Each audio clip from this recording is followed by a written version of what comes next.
हर इब्तदा से पहले हर इंतहा के बाद ज़ाते नबी बुलंद है, ज़ाते खुदा के बाद।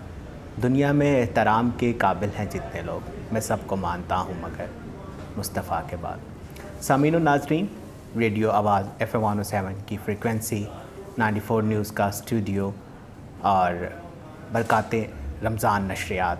सामीन व नाज़रीन, इफ्तार का वक्त और बड़े बाबरकत लम्हात हैं और इफ्तार की नशरियात चल रही हैं और आप लोगों को बताना चाहूँगा कि इफ्तार की नशरियात में हमारे साथ ताउन किया है ईफल डेवलपर्स ने, MB प्रॉपर्टीज़ ने, अल असर मॉल अपार्टमेंट्स ने। सामीन व नाज़रीन, इफ्तार के लम्हात बड़े बाबरकत लम्हात होते हैं। मोमिन अल्लाह ताला की रज़ा के लिए रोज़ा रखता है सहरी में, फिर पूरा दिन उन तमाम कामों से बाज़ रहता है जिसका अल्लाह ताला ने बाज़ रहने का हुक्म दिया है। और इफ्तार का वक्त इनाम का वक्त होता है और इनाम के वक्त बिलाशुबा इंसान को भी खुशी होती है और अब ताला की रहमतें जो हैं वो भी पीक पर पहुंची होती हैं। सामीन व नाज़रीन, इफ्तार की नशरियात में मेरे साथ मौजूद हैं हस्ब साबिक मौलाना काशिफ़ एडवोकेट साहब। मौलाना साहब, क्या हाल है आपका? जी डॉक्टर साहब, अल्हम्दुलिल्लाह ठीक ठाक। आप सुनाएं, क्या हाल है? ठीक ठाक, माशाल्लाह। कैसे जा रहे हैं? रोज़े अच्छे जा रहे हैं। अब देखें, हम दूसरे शहर के साथ दूसरे सेट पे भी मुंतकिल हो गए हैं। दूसरे शहर का दूसरा रोज़ा भी है।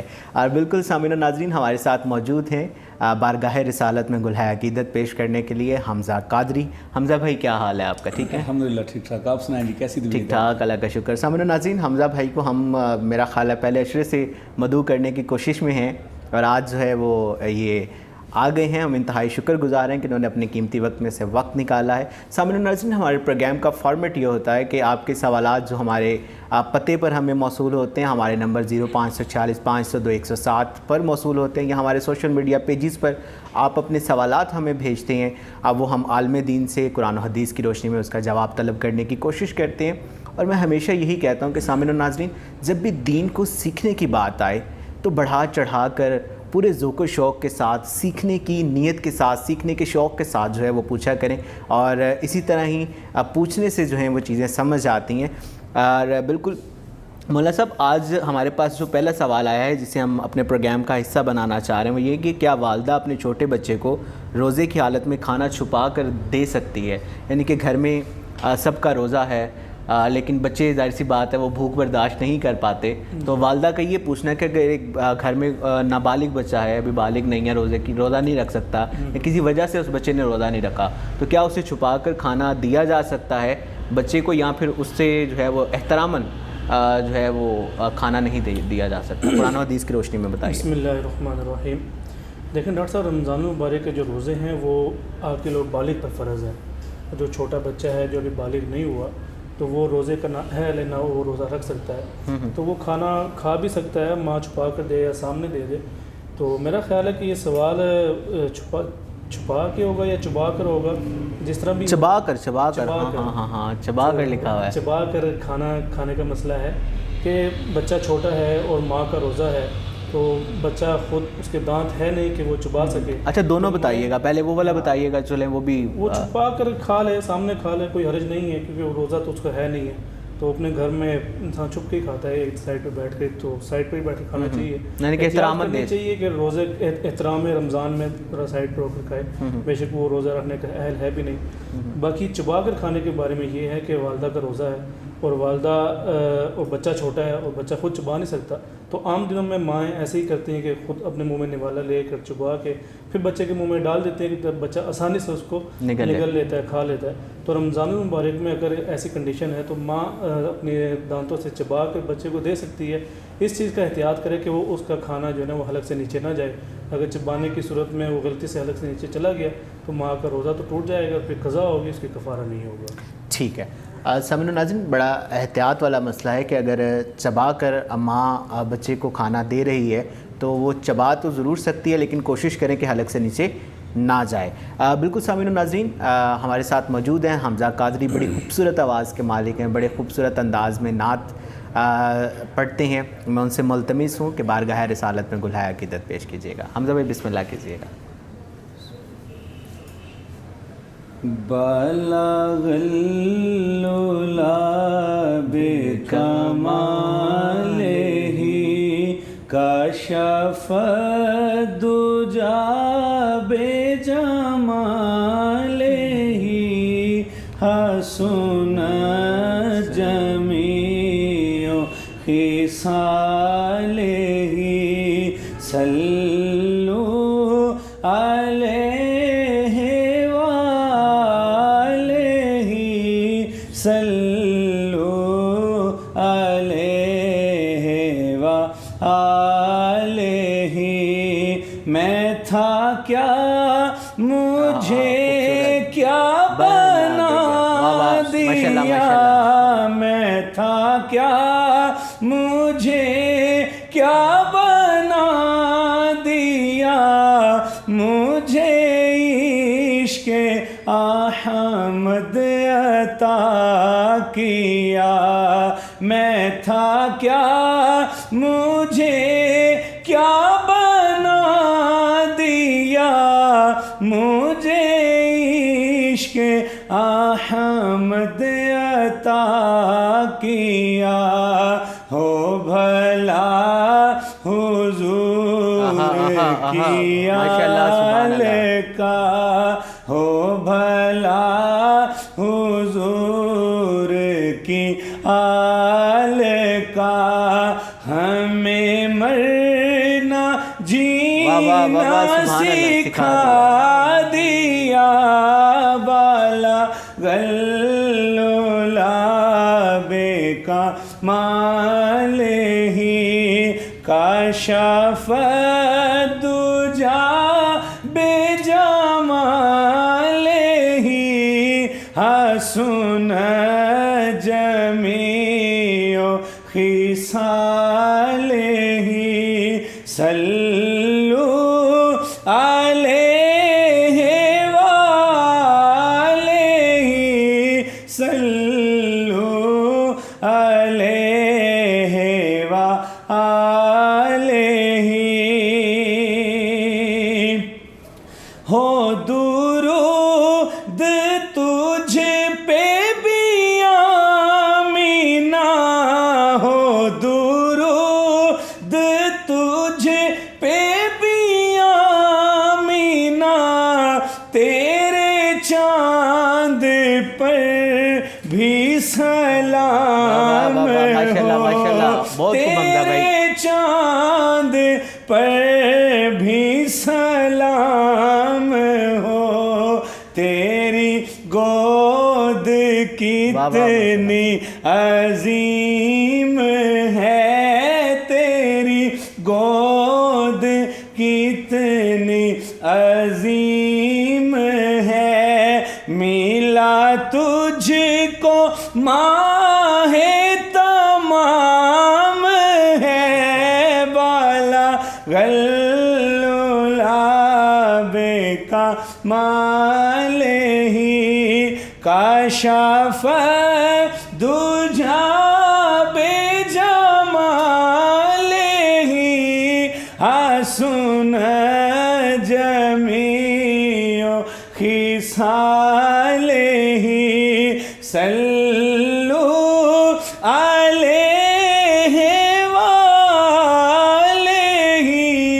सल्लु अलैहि वालैहि। और बड़ा खूबसूरत शेर बिस्मिल्लाह। कि जिसे चाहा दर पे बुला लिया, जिसे चाहा दर पे बुला लिया, जिसे चाहा अपना बना लिया, जिसे चाहा अपना बना लिया।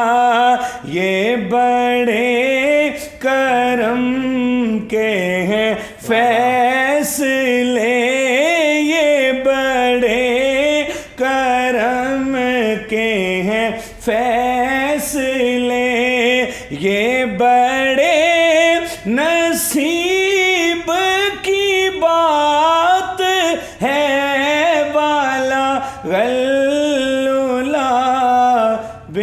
कमाल ही।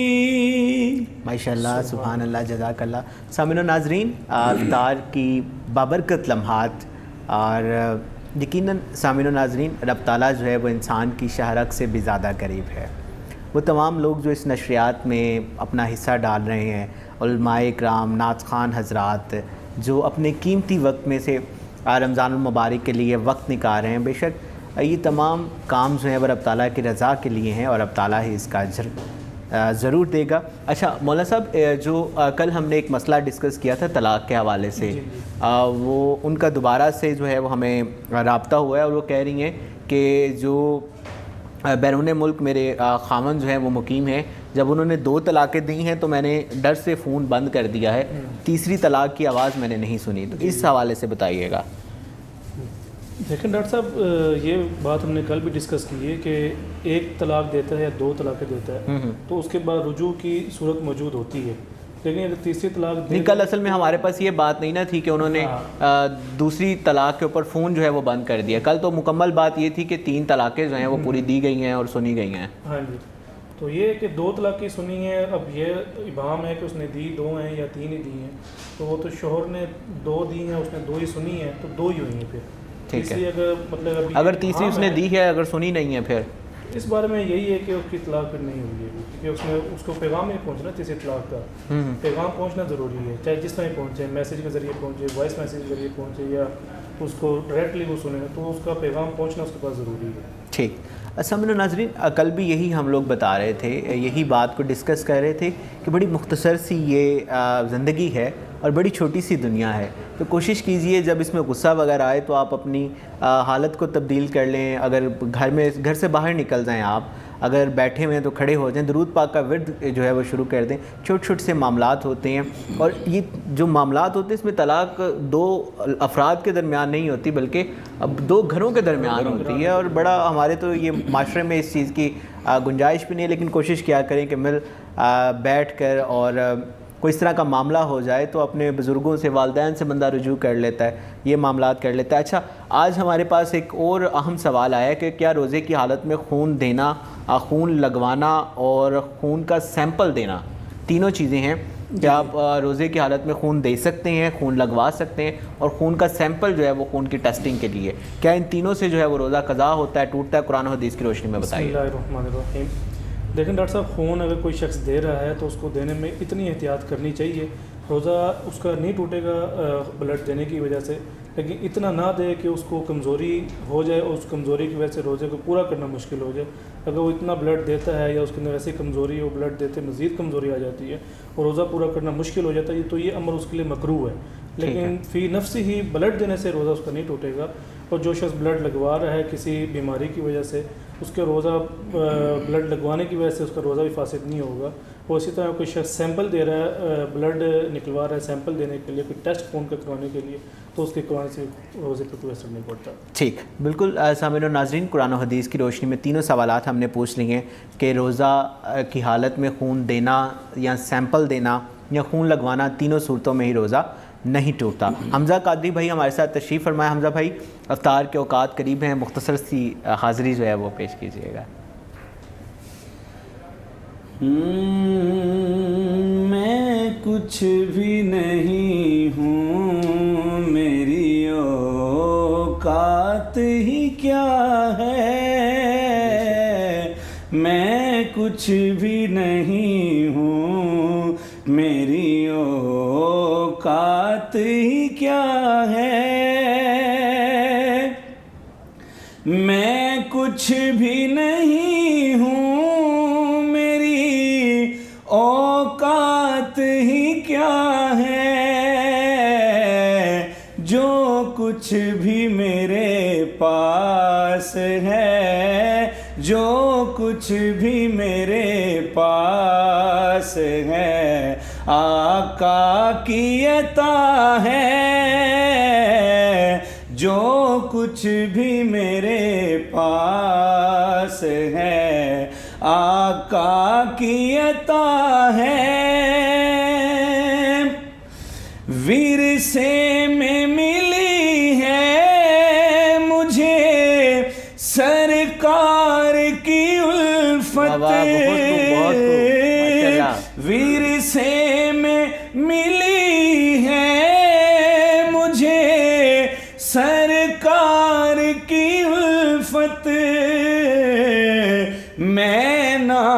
सरा हूँ, हाँ मैं नात सरा हूँ, ये मेरी माँ की दुआ है।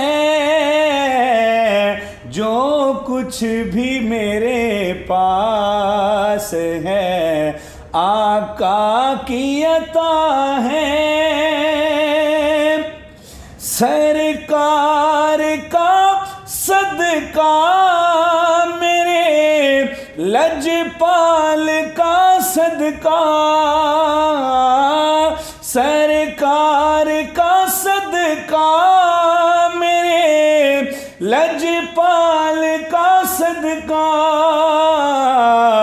देखो मेरे मौला ने, देखो मेरे मौला ने मुझे कितना दिया है।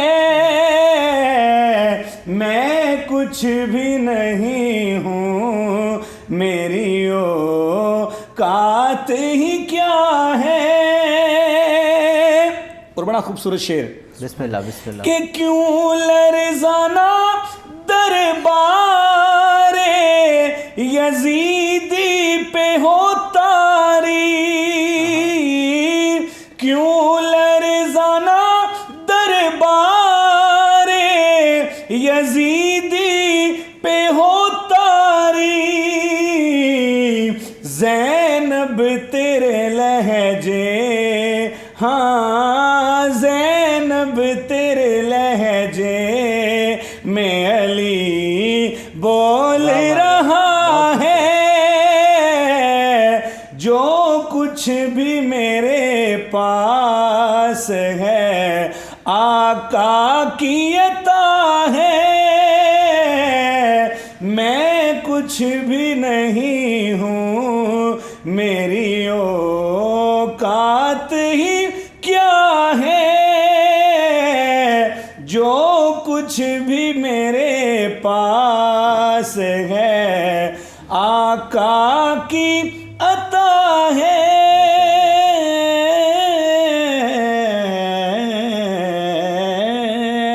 माशाल्लाह सुभान अल्लाह। बड़ी अकीदत के साथ हमज़ा भाई ने कलाम पेश किया है। रब ताला जो है वो इनकी आवाज़ में मज़ीद निखार अता फरमाए, हमारी दुआ है। मौलाना साहब आखिरी सवाल है, सहरी अफ्तारी के औकात भी करीब हैं, कि अगर किसी को सहरी का वक्त मालूम ना हुआ, जहाँ पर वो बैठा था वहाँ पे सायरन की आवाज़ ना आई, अज़ान की आवाज़ ना आई और वो खाता पीता रहा है, और उस हवाले से बताइएगा क्या उस कुरान और हदीस की रोशनी में क्या उसका रोज़ा होगा? बिस्मिल्लाहिर्रहमानिर्रहीम। देखिए डॉक्टर साहब, ताख़ीर से रोज़ा बंद किया मुख्तसर हो जाता है ऐसे गांव में या कभी लोड शेडिंग की सूरत में। अभी आजकल मैं देख रहा हूँ कि हमारे नक्शे में जो सहरी के औकात हैं, सायरन और मसाजिद में जो होती हैं ऐलानात वगैरह, वो 4 से 5 मिनट पहले किए जा रहे हैं। पहले किए जा रहे हैं। ये मैंने जब शुरू में मसला आया था, मैंने ये उस टाइम डिस्कस किया था कि आपके पास हर एक के पास कार्ड शेड्यूल मौजूद होता है और टाइम डायरेक्टली इंटरनेट से हर एक का ठीक हो जाता है। तो मस्जिद में देर सवेर हो भी सकती है, वहाँ पे इंसान है पहले भी कर सकते हैं, थोड़ा लेट भी हो सकता है। तो अपने टाइम के मुताबिक जो है ना रोज़े को सैर इफ्तार करना चाहिए। और अगर कभी ऐसा हो गया कि उसको टाइम का पता नहीं चला और सहरी देर तक करता रहा और बाद में पता लगा कि मैं तो ओवर टाइम तक सहरी करता रहा हूँ, तो उस रोज़े की क़ज़ा करना जो है ना वो ज़रूरी होगा, कफ़ारा नहीं होगा। अच्छा, यानी कि उसका रोज़ा जो है वो नहीं होगा अगर उसने सहरी ताख़ीर से करता रहा, ताख़ीर तक करता रहा तो उसकी क़ज़ा होगी, कफ़ारा नहीं होगी। बिल्कुल सामिन नाज़रीन, ये छोटे छोटे से मसले मसाइल हैं, आप लोग पूछते हैं तो आप लोगों की पूछने की वजह से हम लोगों को भी पता चलते रहते हैं। बिल्कुल सामिन नाज़रीन, मंडी बहाउद्दीन और उसके मुज़ाफ़ात में इफ्तार का वक्त सुबह से आता है। बाकी तमाम रोज़ादार अपने मुकामी वक्त के मुताबिक नमाज मग़रिब को अदा करें। इंशाअल्लाह सहरी की नशरियात में आप डॉक्टर ग़ुलाम अब्बास के साथ सुन सकेंगे और इफ्तार की नशरियात में इंशाअल्लाह मैं और मौलाना काशिफ़ एडवोकेट साहब ज़रूर हाज़िर होंगे। रेडियो आवाज़ FM 107 मंडी बहाउद्दीन 94 न्यूज़ के स्टूडियो से मुझे, मौलाना काशिफ़ एडवोकेट साहब को और हमज़ा कादरी भाई को इजाज़त दीजिए। और बिल्कुल आप लोगों को आखिर पर बताता चलूँ कि ये प्रोग्राम आप लोगों तक एफिल डेवलपर्स, MB प्रॉपर्टीज़ और अल असर माल अपार्टमेंट्स की जानिब से पेश किया जा रहा है। अल्लाह ताला आपका हामी और नासिर हो। अल्लाह हाफ़िज़।